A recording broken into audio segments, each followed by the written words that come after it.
All right. Welcome back. I'm Tim, the Suburban Dad. This week we're doing part 2 of the Under $30 Bourbon Challenge. Are you ready?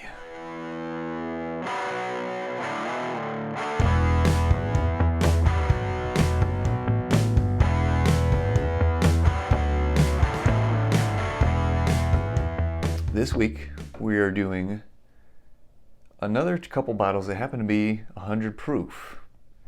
Very old Barton, 100 proof, one I just did in my Easter pairings video. And Wild Turkey 101. Okay, so it's 101 proof. Basically the same. Yes, I've got a cute little 50 ml bottle for this one. I've heard great things about Wild Turkey 101. Just haven't quite picked up a bottle yet. Maybe after this I'll be convinced to do so. We shall see. And okay, so as usual, my lovely assistant wife helped me with the pours, and we'll find out which one of these two beautiful bottles is the winner for round 2. I've had both these before. They both seem to have a spicy tone to them. For kicks, I'll go ahead and guess at the end, see which one is which, although my track record for that has been horrible. So, let's get started. Pour number 1. The color looks very, very similar. Very. Now, here's something interesting.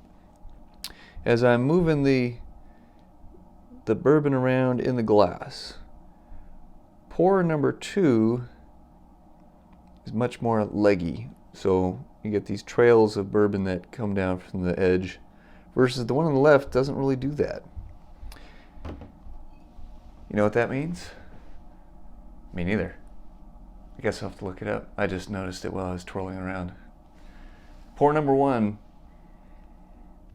Okay, shocker, on the nose, some spice, maybe a little bit of woodiness, oakiness. Not very sweet.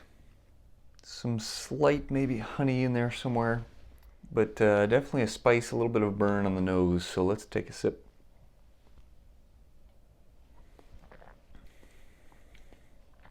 Wow. Okay. That is a potent pour. Very nothing shy about it. Right away, spice, spice, spice, spice, spice. It's got a bold flavor. It's not a very complex pour. It's got a decent mouthfeel. It's not super silky, creamy.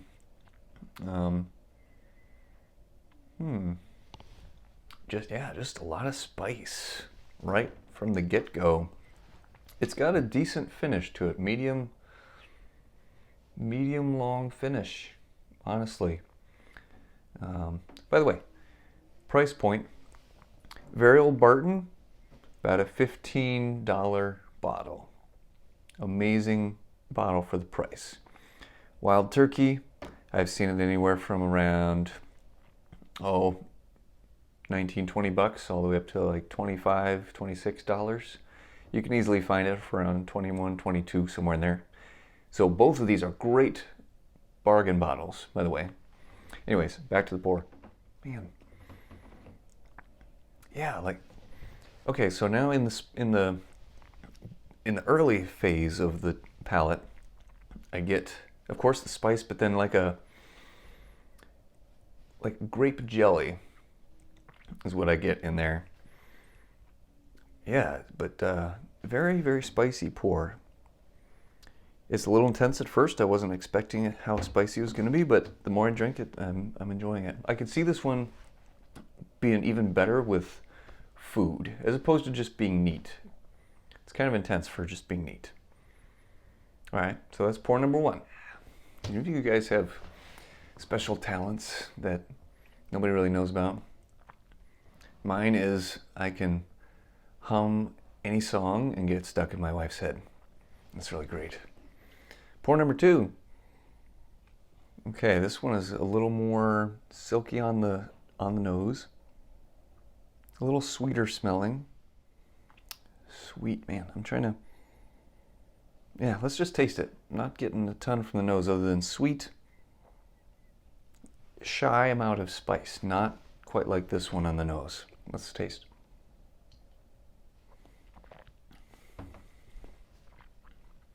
Okay, this one's a lot creamier, a lot silkier. At the end, it has a burst of spice, but starts off more creamy, caramely. So this is really interesting. These both have a good amount of spice, especially for bourbons. These are both bourbons, not rye. This one is spice, and then gently tapers off. This one is spice, ends on a spice note. This one is almost borderline fruity. Not super, man, not super sweet though. It's like a fruit that's underripe. It's not quite ready to eat yet, but you try it thinking it'll be okay, and it's not as sweet as it should be. That's the amount of sweetness I get with this. Again, not as spicy as pour number one. Smooth, creamier. All right, so I'm gonna finish this one.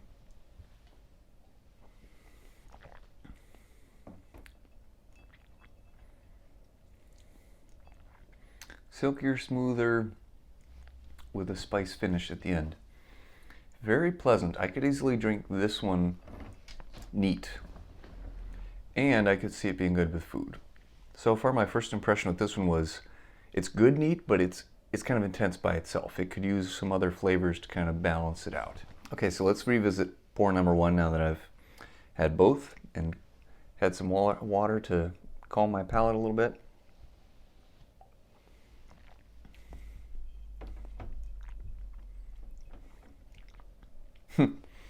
So as I come back to this one, still intense spice the whole time. But my first pour, maybe I just had a little residual water in my mouth, but I had more of a caramel and maybe a hint of cherry, just very brief, instead of just spice. No, it's there again. The caramel, at least. The cherry is there a little bit. It is there a little bit. Not super sweet, but just a cherry flavor, if that makes sense. Man, spice, spice, spice. I can't get over that. Vote time. I'm going to have to go with pour number two as my winner for this round, because it's a little more balanced than pour number one. It starts out smooth and creamy and ends with spice, so it's still got some excitement to the pour. It's not just mellow and boring, but it has more of a transition compared to just spice from the get-go.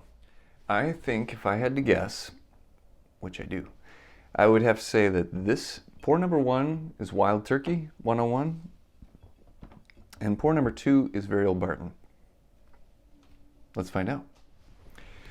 At this point, not even going to be mad if I got it wrong, because I realized I haven't been good at that so far. So let's see. Number one is Wild Turkey. Number two is Very Old Barton.